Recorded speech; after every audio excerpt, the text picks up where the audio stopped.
পয়সা করে আনছো কে তুই কি চালু করছিস? হ্যাঁ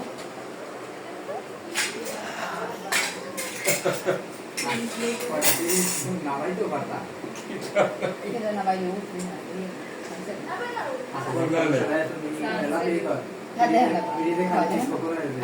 কি ওই মেহমান আছে ওরে আনতে বললো তো না মাত্র না তখনও করছে এবার তো মানে বন্ধ করতে হয়ে গেছে। হ্যাঁ দিন থাকবে কি বেলুনগুলো বেলুন খায় 10-12 দিন খায় যতক্ষণ আস্তে আস্তে হাওয়া না হয়। আস্তে আস্তে আমাদের কথা করে গিটটা শক্ত করে দিতে হবে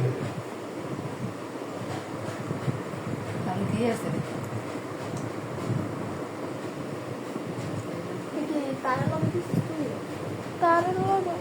তার লোক মনে ঘুরে গেছে। আমি কাটতে দিয়ে একজনের দাও মানে ওকে নাও ইয়ালাইলে হয়ে যায়